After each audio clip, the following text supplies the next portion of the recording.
मेरा पति मेरे पास नहीं रहता है। 5 बजे भोर में अपनी माँ के रूम में घुसता है, 12 बजे रात को तक रहता है, फिर ऊपर आता है।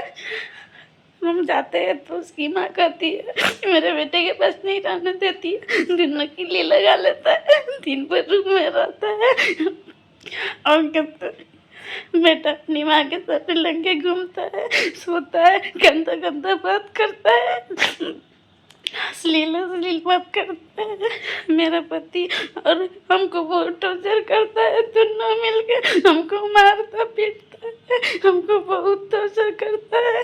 तो माई बेटा दोनों रूम बंद करके सोता है, रोता है, हमको नहीं जाने देता है। हमको अकेले को प्लेट दे दिया बड़का को, हमको कहता है कि अकेले दोनों माई बेटा एक जगह रहता है, हमको न भगा देता है, सब लोग नहीं रहने देता है, हम इसीलिए मारने जा रहे हैं। पतो की बेटी पतो है, उसकी बहन है गायत्री, उसी की बेटी सौतेली माँ है।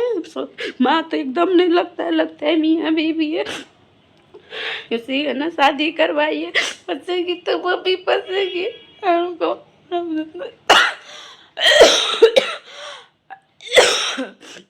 फंसेगी तो वो भी फंसेगी।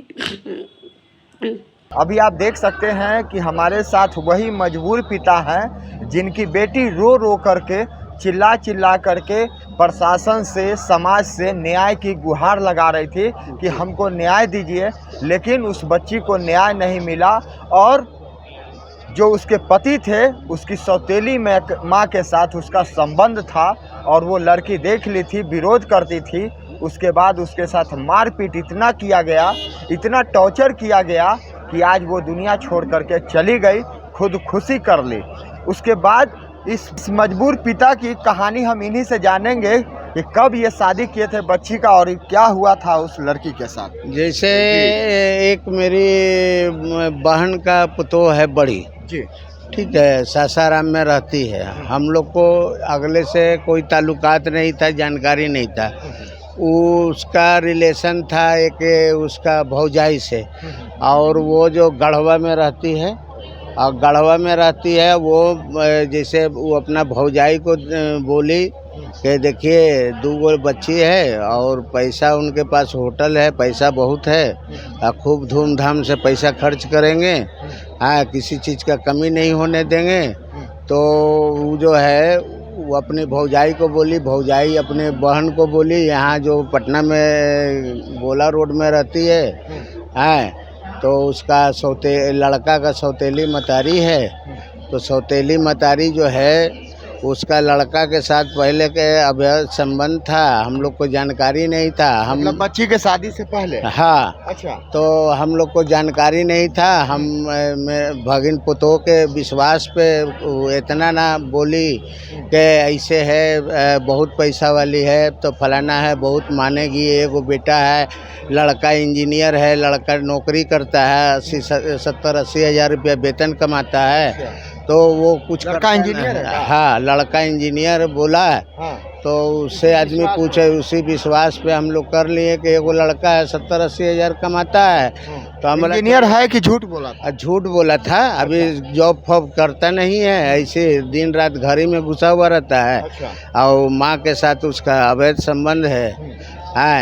तो उसके बाद जो है हम लोग को जानकारी नहीं था, हम लोग अपने विश्वास पे रह गए, अपने भगिन पुतोह पे कि चलो भाई इसका रिलेशन है तो हम लोग के साथ गलत तो करेगी नहीं, लेकिन उसको जो है ना हम लोग को फंसा दी है। और वो अपने भौजाई को बोली कि देखिए बहुत पैसा खर्चा करेंगे, आप वहाँ शादी कीजिए।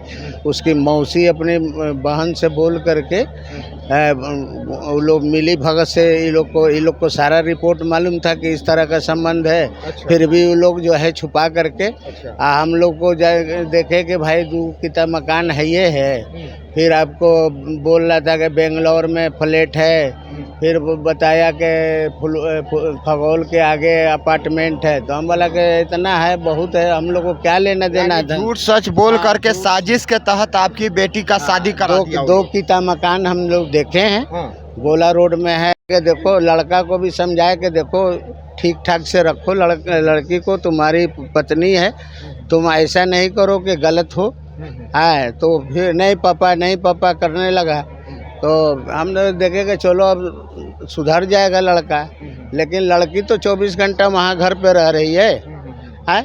उसके साथ जो हो रहा है तो वही देख रही है, हम लोग तो नहीं देख रहे हैं। हम लोग गए तो हम लोग के सामने धमका उमका देता था, वो बोलती नहीं थी। अब भाई देखती थी पत्नी कि भाई के पति है मेरा, कितनों क्या बोलेंगे, यहीं रहना, यहीं जीवन परवरिश करना है, जीवन साथी है। चलिए दुख सुख तो होबे करता है। तो उसी में गम ज़्यादा टॉर्चर होने लगा तो उसी में वो आत्महत्या कर ली। अच्छा। हाँ। कब आपको पता चला कि आत्महत्या कर ली बच्ची? हमको दोपहर में पता चला 3 बजे। अच्छा। 3 बजे फ़ोन किया लड़का, तो हम गए वहाँ। आए तो वहाँ गए तो देखे कि फांसी लगाई हुई है। अच्छा। हाँ, और उसका जो है पीछे से रास्ता है भी है शायद, किधर से आने जाने का हम लोग को तो उसका घर का पूरा मुआयना किए नहीं। आए गए तो देखे लड़की फांसी लगाई हुई थी। उसके बाद फांसी लगाई हुई थी तो हम लोग जो है प्रशासन आया, उतारे। उसके बाद फिर लेडीज एक क्या कौन विभाग होता है उसका, SFL की टीम। हाँ SFL की टीम जाँच उच की। हाँ, अच्छा। तो एक लेडीज़ थी तो उसमें जांच उच की। जांच उच करने के बाद वो भी चली गई। थाना वाला बोला कि इसको ले जाइए पोस्टमार्टम कराइए। अच्छा। तो हम लोग देखे कि भाई चले, अब एम्बुलेंस बुलवा दिया। एम्बुलेंस बुलवाया तो एम्बुलेंस से लेकर के हम लोग चले गए पोस्टमार्टम कराने के लिए दानापुर। तो वहाँ रात में हुआ नहीं, तो सुबह हुआ पोस्टमार्टम। हाँ, उसके बाद उसके घर पे लाए।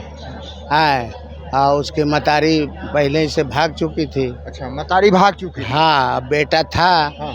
तो अब वो कहने लगा कि हम क्या करें।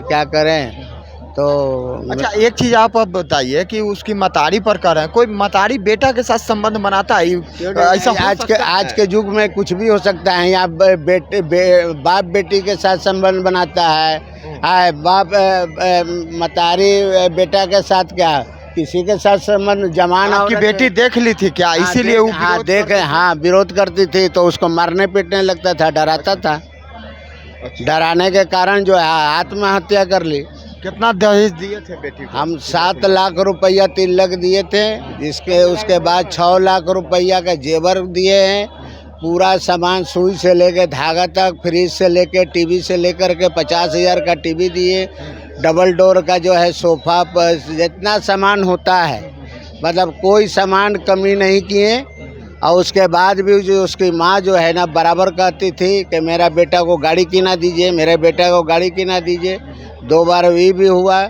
उसके बाद जो है पैसा आदमी गिन के तो सामने वीडियो बना के तो देगा, लेता नहीं है कोई। तो 2 बार 5-5 लाख रुपया उसके बाप को दिए। हम बोला लीजिए, धीरे धीरे बाद में और दे देंगे।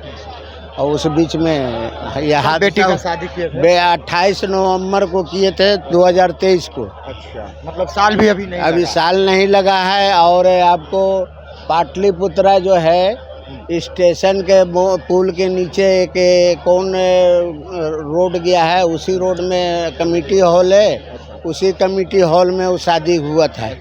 हाँ, थाना गए तो क्या कहा गया आपसे? थाना गए। 2 इनका बेटी था, एक बेटी का शादी कर दिए और एक बेटी अभी पढ़ रही है, लिख रही है।